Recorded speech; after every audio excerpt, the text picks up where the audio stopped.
Well, look who came crawling back for more. It's you, it's me. I'm not wearing any makeup, I'm sleep deprived, and I'm ready for a laugh. Okay, so Thanksgiving is right around the corner, so I found like a Reddit full of a bunch of apparently like the worst Thanksgiving stories, like worst Thanksgiving guest stories. So I thought we could read some of these in preparation for Thanksgiving and have a couple of laughs. Let's just jump right in. So the first story we have, the reader just grabs us by the balls and says, I'll start. 15 coming for dinner. I was advised the adult son of one couple is vegan. So I go out of my way to make sure he can have almost everything on the menu, you know, using vegan butter, etc. Make separate mashed potatoes and gravy, as well as a portobello and chestnut Wellington for a substantial main. Ugh, portobello chestnut Wellington, that's what they used to call me in high school. Okay. A half hour before arrival time, received a call. They're not coming? That's right. A half hour notice that vegan and parents are not attending. Not even with an acceptable excuse.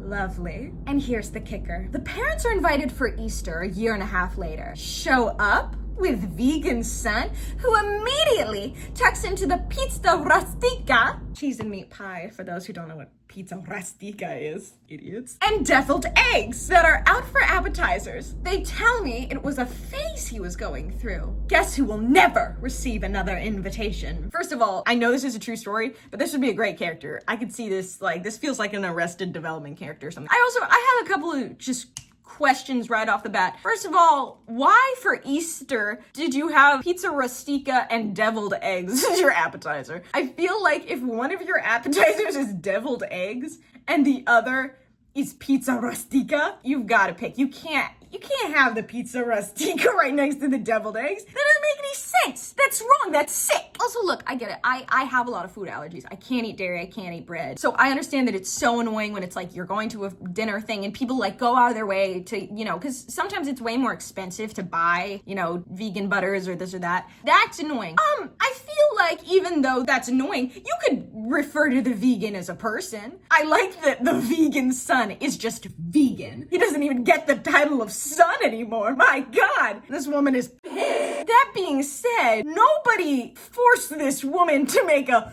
portobello and chestnut Wellington for one boy. I could be wrong, but I think a portobello and chestnut Wellington for one boy might be too much for one boy. Oh my God. Okay, this next one says, one year I invited my friend and her family to our vacation home for Thanksgiving. They arrived, her husband took over the remote in the great room. I'm sorry, do people still call it a great room? Like instead of a living room, like the great room? Like what is this, Victorian England? Her husband took over the remote in the great room, turned on YouTube, and put on pimple popping videos. While they all sat there watching it like it was totally normal. My daughter walked in, said, "What the hell?" while looking at me. I rolled my eyes and said nothing. It's time to eat. I'm sorry, I love when people write like it's like we're in the middle of a novel. Like, and it's like chapter 2. It's time to eat. Like, okay, set up the scene, baby. It's time to eat. Why did I say it like that? I set a beautiful table. I called everyone to sit down, and suddenly the pimple-popping husband had to use the bathroom. 10 minutes later, we're all still sitting there waiting while my food's getting cold. I finally said, you know, let's just go ahead and start. He finally comes up. We're almost finished eating and he dares to say, gee guys, thanks for waiting for me. That's the last holiday these people will ever get invited to, and I no longer speak to them. Like, I understand again, like you're frustrated, you spend a lot of time on food and this and that. And then this guy comes to your house putting on pimple popping videos and taking a 20-minute dump. Like, yeah, it's a bummer. I'm trying to think of if I was in this situation. First of all, I'm one of those nasty little freaks. If you put on a pimple popping video, I'm sat, I'm watching, I'm going like this.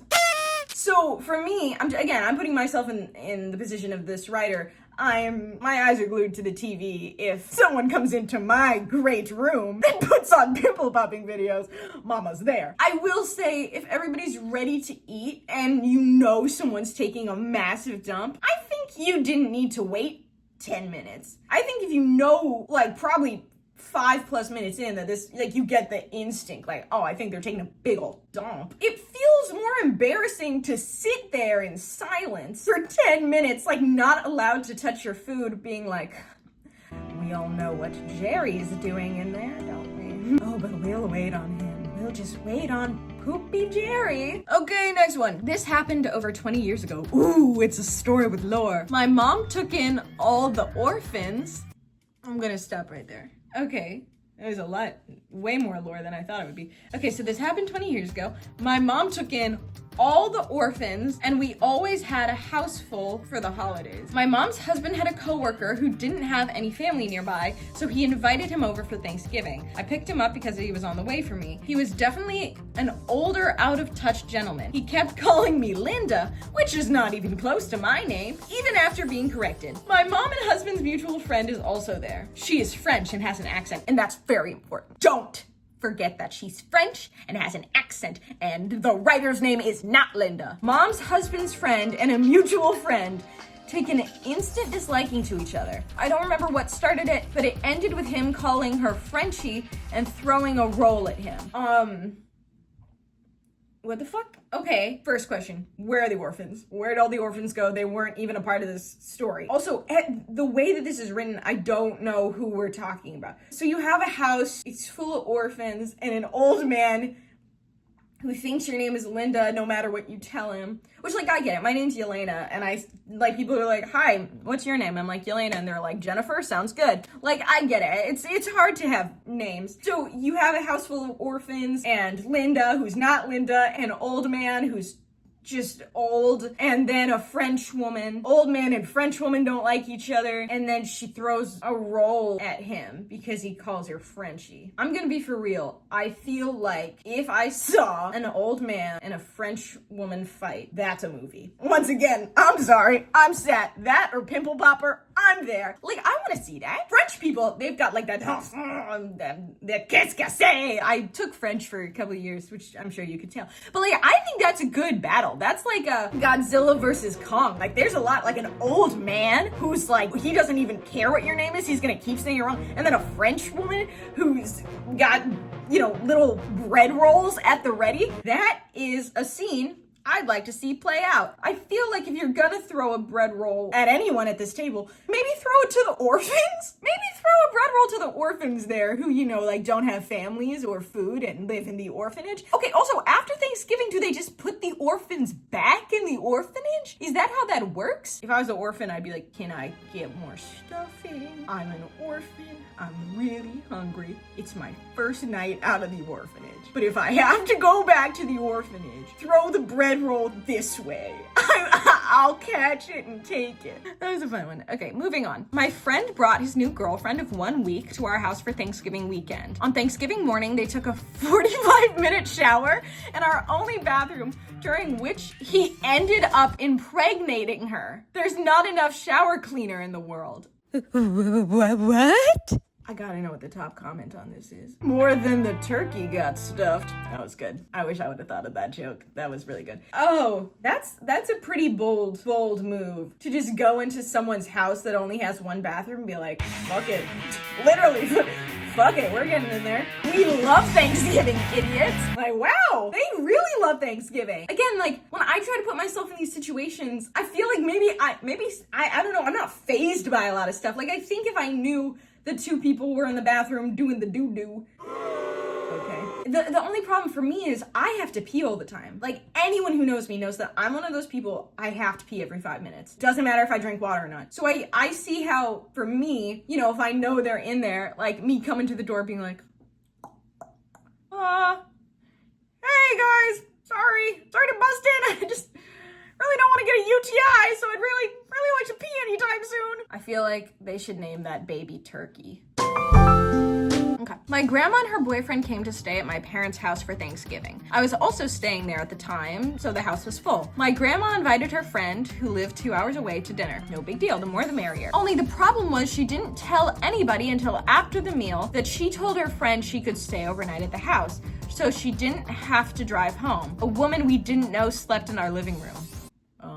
So fucking what? Okay. So you're mad because your grandma's friend spent the night? Doesn't seem like she's doing anything wrong, unless she is. Unless she's doing some some weird shit. I don't know what your grandma does. I don't know what your grandma and her friends do. If my grandma and her friend were spending the night, I'd be down there with them. I'd be like popping bottles and shit. I'd be like, look, let's get fucking drunk. Let's go crazy. I'm sure that your grandma and her friend have some great stories. It sounds like you didn't even ask them about that over a bottle of Merlot. I love my grandma. So if my grandma had, a little friend who wanted to spend the night, I would take no issue with that. I have great conversations with my grandma. I'm sure I'd have great conversations with her friends too. It's called Thanksgiving, not thanks to being a bitch.